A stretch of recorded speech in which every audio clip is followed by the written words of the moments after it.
You know that feeling when the credits roll on an episodic game and your brain just goes, alright, cool.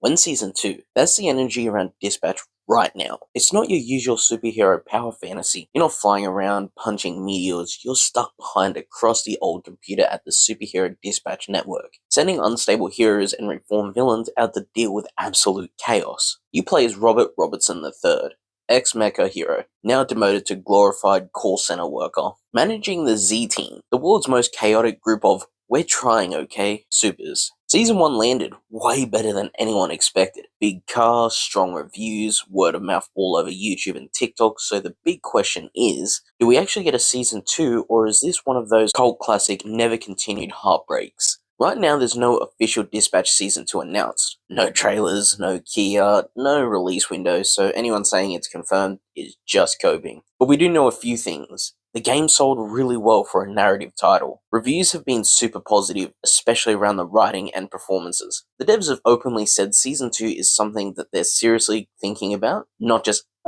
maybe. If you're a small studio and you finally have a breakout hit, you don't just walk away from that. You at least put Season 2 on the whiteboard and stare at it a lot. So no, it's not guaranteed, but it's not some impossible fantasy either. I'll call it realistic, but not locked in. By the way, if you're into deep dives on narrative games like Dispatch, branching stories, all that good stuff, hit subscribe and drop a comment telling me, do you actually want Dispatch Season 2, or should they leave it as one and done? I genuinely want to see where people land on that. Alright, let's get back into what Season 2 could actually be. Season 1 ends in some pretty different ways, depending on your choices. Without spoiling specifics, your relationships, the fate of the Z-Team, and the whole supers vs normies situation can land in very different places. So Season 2 has a few paths it could take. The obvious one?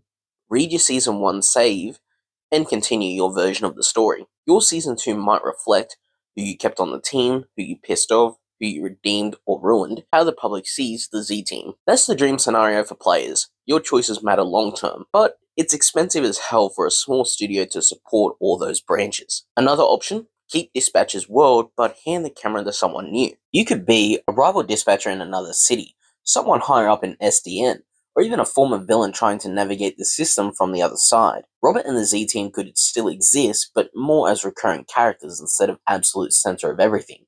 That makes it easier for new players to jump in and give Season 2 a fresh hook, without throwing away everything from Season 1. Honestly, I think they'll try some kind of hybrid.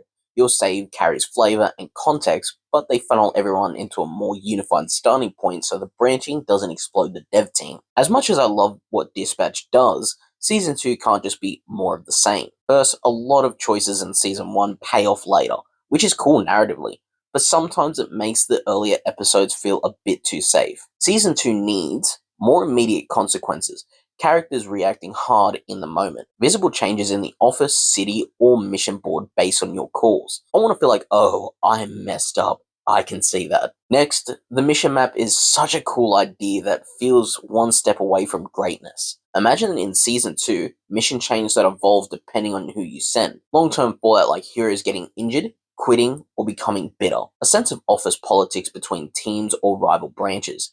Not full XCOM, but just enough systemic chaos to match the narrative chaos. And lastly, Season 1 leans really hard into playable TV, which it works. But there are sections where it feels like you're mostly just watching. Season 2 could tighten that up. Better rhythm between dialogue, decisions, and gameplay segments. QTEs that either matter more or get out of the way. A little more play between the big story beats as well. Here's the not so fun reality.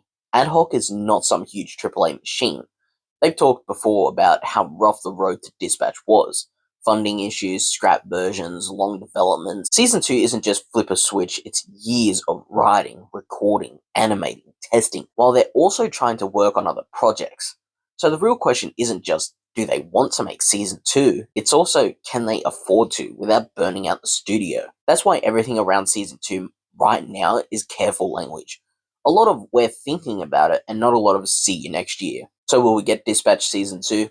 I'd say the odds are good, but not guaranteed. If it happens, it could be huge. A chance to deepen the world, push the choices harder, and really nail that you're running a superhero disaster control desk fantasy. If it doesn't, Dispatch still stands as one of those rare narrative games that knows exactly what it wants to be. Messy, funny, heartfelt, and just a little bit broken in all the right ways. Let me know in the comments, what was your ending like? Would you rather see your story continue, or a brand new protagonist in the same universe. If you enjoyed this, like the video, subscribe, and I'll see you in the next one.